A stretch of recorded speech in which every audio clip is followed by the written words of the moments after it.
नमस्कार, मैं हूं राजमोहन तिवारी और आप देख रहे हैं लाइव बिहार। बिहार में आज 84 दिनों के बाद नई सरकार के गठन के 84 दिनों के बाद मंत्रिमंडल का विस्तार हो गया है। 8 जदयू के एमएलए ने मंत्री पद की शपथ ली, जबकि 9 बीजेपी के कोटे से एमएलए और एमएलसी दोनों ने जोड़कर मंत्री पद की शपथ ली। अब एक और मुद्दे पर विचार करना जरूरी है, क्योंकि बिहार में हमेशा से जाति आधारित राजनीति होती रही है। तो ये भी लोग जानना चाह रहे होंगे, आप भी जानना चाह रहे होंगे कि आखिर किस जाति के कितने विधायक इस बार मंत्री बनाए गए हैं। आखिर जातीय समीकरण इस बार का मंत्रिमंडल का जो विस्तार हुआ है उसमें क्या है। तो सबसे पहले हम आपको बता दें कि सबसे ज्यादा जिस जाति के मंत्री इस बार मंत्रिमंडल विस्तार में बनाए गए हैं वो राजपूत जाति से हैं। सर्वाधिक राजपूत जाति के 4 एमएलए ने मंत्री पद की शपथ ली है। इसके अलावा अगर बात करें कुशवाहा समाज के, तो कुशवाहा समाज के 2 नेताओं को कैबिनेट में जगह दी गई है। मुस्लिम समाज से 2, ब्राह्मण समाज से 2, कुर्मी समाज से 1, मल्लाह जाति से 1, वैश्य समाज से 2, जबकि दलित समाज से 2 एमएलए को मंत्री बनाया गया है। अब जरा ये भी जान लेते हैं कि आखिर कौन कौन से वो एमएलए हैं, किस क्षेत्र से आते हैं, इनका भी नाम हम आपको बता देते हैं। अगर बात करें राजपूत जाति से बनाए गए विधायकों को कि किन विधायकों को मंत्री बनाया गया है, तो उसमें सबसे पहला नाम आता है सुभाष सिंह, जो कि गोपालगंज से हैं, बीजेपी के एमएलए हैं। उसके बाद है नीरज कुमार बबलू, जो कि सुशांत सिंह राजपूत, दिवंगत बॉलीवुड एक्टर सुशांत सिंह राजपूत के चचेरे भाई हैं। छतरपुर से बीजेपी के विधायक हैं। तीसरे हैं सुनील सिंह, जो कि चकाई से जीते हैं, निर्दलीय विधायक हैं। उसके बाद है लेसी सिंह, जो कि धमदाहा से जेडीयू के विधायक हैं। तो ये 4 ऐसे नाम हैं जो राजपूत जाति से इस बार मंत्रिमंडल विस्तार में इन्हें कैबिनेट में जगह दी गई है। उसके बाद अगर बात करें मुस्लिम समाज की, तो मुस्लिम समाज से 2 विधायकों को इस बार मंत्री बनाया गया है। एक शहनवाज हुसैन है, जिन्हें हाल ही में विधान परिषद की सदस्यता दिलाई गई थी बीजेपी की तरफ से।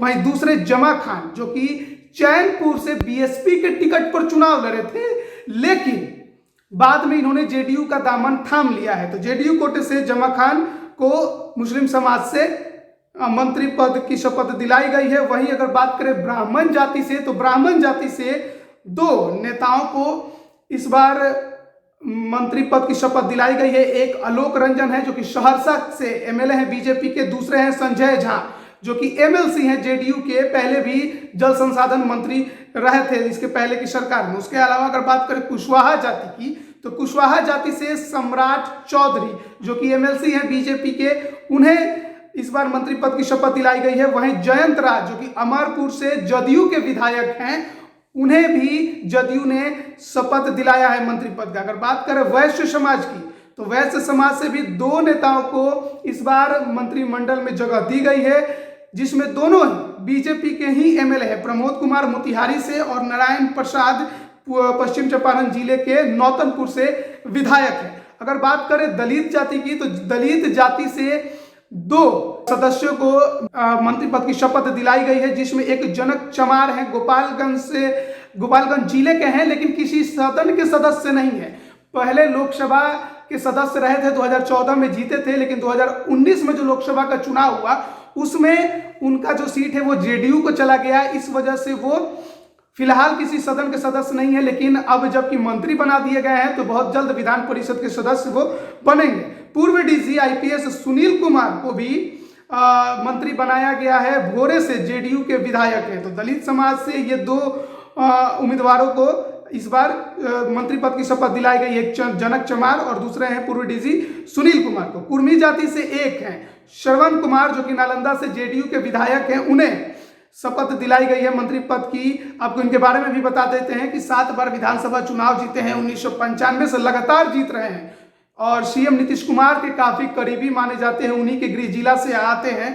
तो और पिछले सरकार में ग्रामीण विकास मंत्री भी रहे हैं। अब बात कर लेते हैं कायस्थ जाति की, तो कायस्थ जाति से नितिन नवीन बांकीपुर से बीजेपी के विधायक हैं, इन्हें बीजेपी ने अपने कोटे से मंत्री पद की शपथ दिलवाई है। वहीं मल्लाह जाति से भी एक के एमएलए को, जो कि दरभंगा जिले के बहादुरपुर से विधायक है, मदन सहनी, इन्हें मंत्री पद की शपथ दिलाई गई है। इनके बारे में भी आपको बता दें कि 2015 में गौरव बराम से जीते थे, लेकिन 2020 में बहादुरपुर से जीते हैं।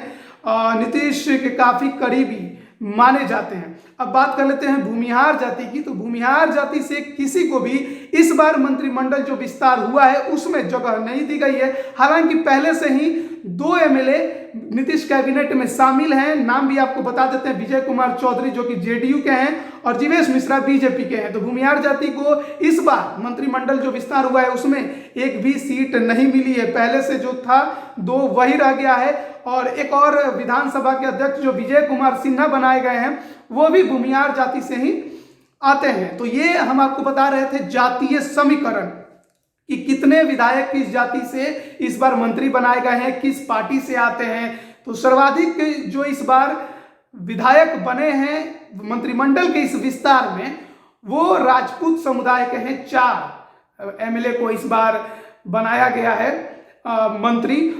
और अन्य अगर बात करें तो 2, 1 और कहीं रहा है संख्या, जबकि भूमिहार समाज को इस बार मंत्रिमंडल के विस्तार में जगह नहीं मिली है। तो अब आपको मालूम हो गया होगा कि मंत्रिमंडल का जो विस्तार है वो कंप्लीट हो गया है। सामाजिक समीकरण क्या है ये भी हमने आपको बता दिया। जातीय समीकरण की जो बात हो रही थी वो भी हमने आपको बता दिया। मुस्लिम समुदाय के बारे में अब तक कहा जा रहा था कि इस एनडीए की सरकार में मुस्लिम समाज का एक भी मंत्री नहीं है। तो अब 2 मंत्री मुस्लिम समुदाय की तरफ से इस बार बिहार एनडीए की सरकार में दिखाई देंगे। शहनवाज हुसैन बीजेपी से, जबकि जमा खान जेडीयू की तरफ से आपको नजर आएंगे। तमाम अपडेट के लिए बने रहिए लाइव बिहार के साथ। धन्यवाद। लाइव बिहार यूट्यूब पर सब्सक्राइब और फेसबुक पर लाइक जरूर करें।